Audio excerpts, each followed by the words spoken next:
Welcome to Unhinged Magi! Here we are again. Mm-hmm. You know what I hate?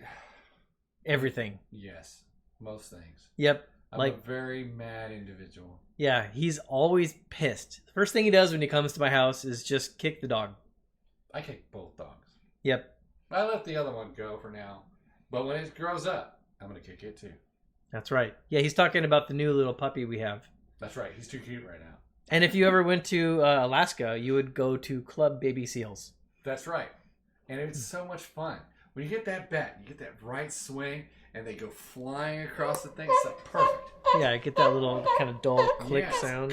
Just right when you get the weight, just right. Exactly. So yeah. Everybody wants to come with me to Alaska to Club Baby Seals.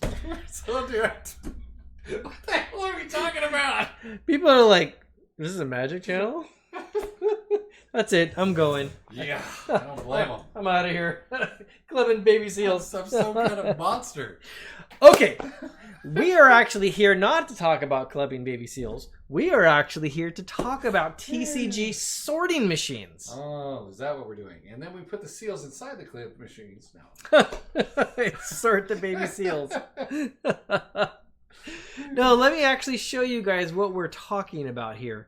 We got this really cool website that was sent to us from Tavis, actually. Exactly, yeah. Was telling us about this really, really awesome machine. And I went, I want one. Now, see the machine right here. It's the TCG machines, the Fizz Batch 9000. And you see all these magic cards inside it. Oh, yeah. This lovely machine, you put stuff into the hopper here, and it sorts through like all these cards. And you can just customize how you want it to work and everything.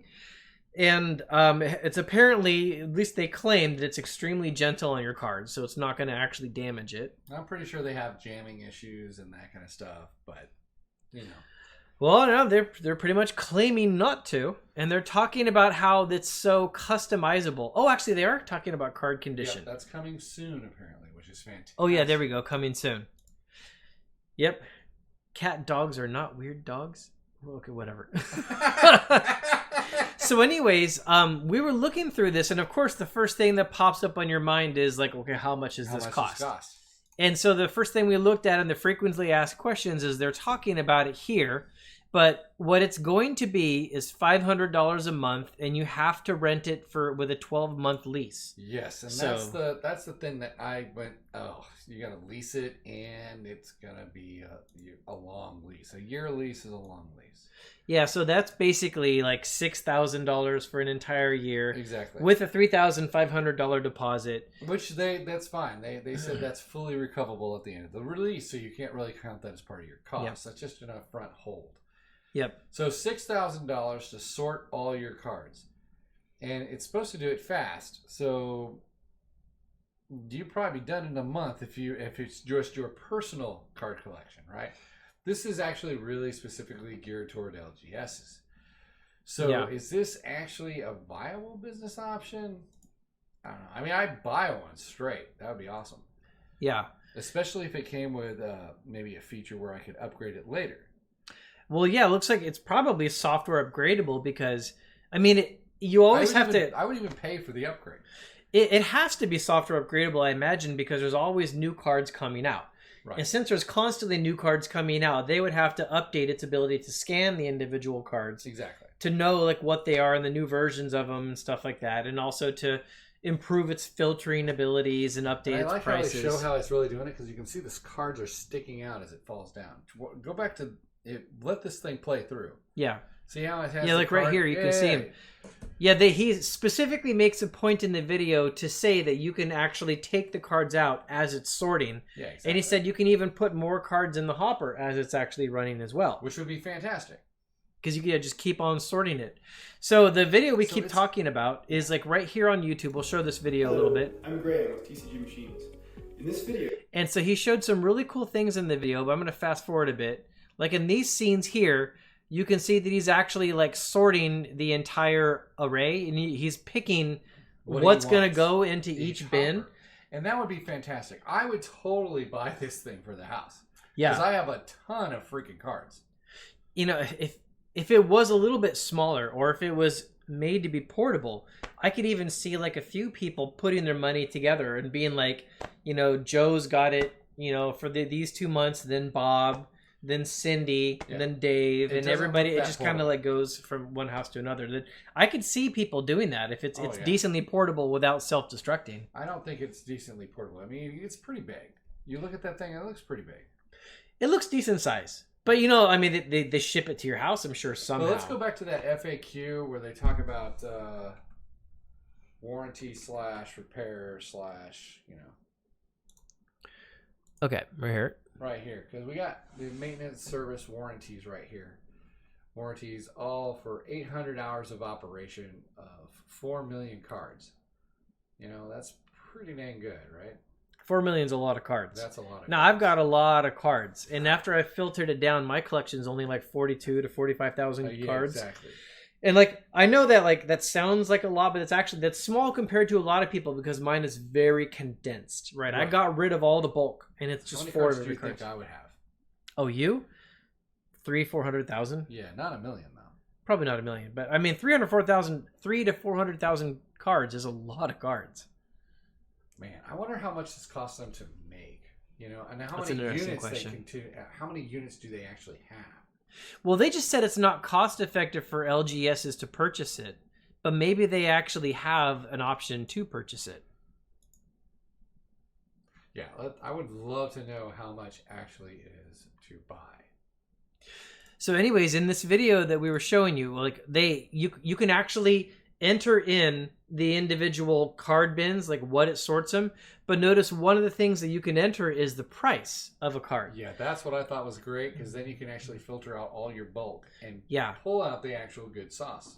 But that really brought up some questions that he didn't actually go over for me in this video. Like one of the questions that I had was, first of all, where do you get the prices? I'm assuming they would have to be TCG Player. And also, like, there are some cards like on TCG Player that don't have a price because like nobody is selling it. Like there's cards that like even in like beta, like big Power 9 cards that don't have a price in TCG Player because nobody's selling any. And that'll go into the discard bin.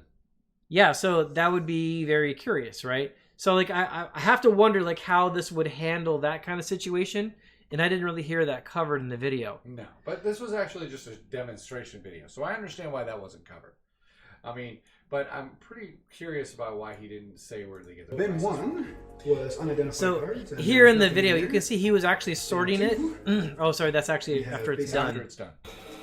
Yeah, here you can see it actually running, putting the cards into the individual slots. And see how, I mean, this thing, it almost looks like with 2 hands, you could probably pick it up pretty good. Oh yeah, easy. And so then elsewhere in the video, he actually went into another feature where he was showing how, like, after the fact, you can actually see the cards. That these are the ones that it scanned. And it now had the images of the cards in it. And it has the prices there. And then you can click all these buttons on the side and you can, like, sort based on set and everything like that. And you can actually export it into a CSV file for easily distributing your copies and that kind of stuff. Or uploading them onto basically your sale, your point of POS. Your point of sale. Yeah, see if I can find the CSV file output here. I thought it was like somewhere like here. 25 plus cards. Sure, I can manually deselect everything. Yeah, like look at this inventory view, like seeing everything that you've got in there. But maybe. So I mean, I've sorted my collection already to a pretty large degree. And I have not. Mine's all over the place. And this would even be like useful to me to kind of go back through my collection and be able to kind of like get, first of all, check what it is, because over the years it's possible cards have gotten in that I didn't record properly, or I traded or sold some cards and forgot to record it.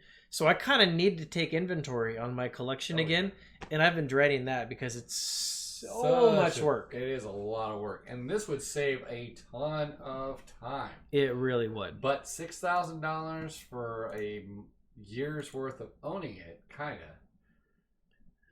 I don't know.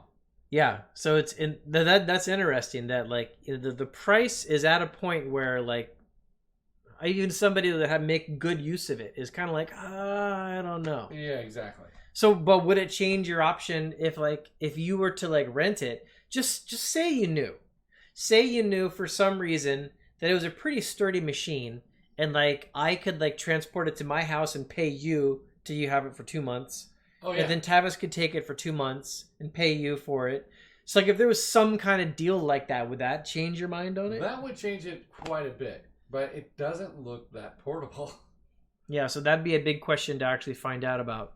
I'm not saying it's not a good product. That's not what I'm saying at all. I'm saying I don't think it's portable enough for me to actually say, okay, I'm going to shell out $6,000 guaranteed over a period of time. Yeah, so it's very interesting. But, I'll tell you, like, I've spent a lot of years designing robotics and electronics. Like no kidding, guys. I really have. That is the type of thing I do in my career.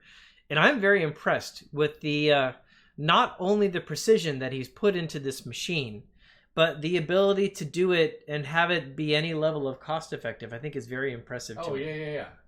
And especially the coordination that he has with the internet connection, because it would have to have an internet connection to get updated prices. This machine must. And if it does, it's either has a constant internet connection so it can look up the price of a specific card, or it would have to constantly download like an entire database, which would be a pretty large database to download also. A huge database. Well, actually, he says you have to connect it up to the internet, so I'm assuming it's just an online database. Yeah, but is it running continuously online? Like as it's sorting, it's looking up prices, or is it actually like downloading like entire like the TCG Player card price? I think it's looking it up continuously. Yeah, I don't know. So because he said you have to have it online. You can't just say, okay, I'm going to download Strixhaven, and these are the prices I'm going to use, and now I can disconnect from the internet. So since he didn't say that in the thing, I think it's continuously looking up. And a transaction on an HTTP post GET from is actually pretty dang instant. I built scrapers that actually scrape off the internet, and it's fast. As long as you're not displaying graphics or trying to have any type of interaction like you're pretending to be a user, you don't have to go through all that rigmarole of hiding your IP address, which I had to do. It's a really fast request. You know what would really impress me is if this machine had the ability to just pluck out Summer Magic cards from the other revised and 4th edition.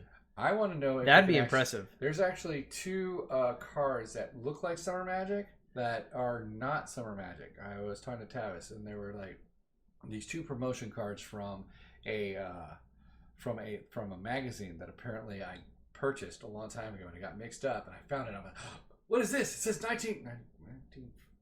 I don't remember it revised having an address. I know this isn't Summer Magic, so I had to clarify with Tavis a while back. Let me see if I can pull up that. Well, that'd be pretty curious to know if it had that level of accuracy. And that's a really good question. Also, like, there's times where like other sorting tools, not physical sorting, but like electronic.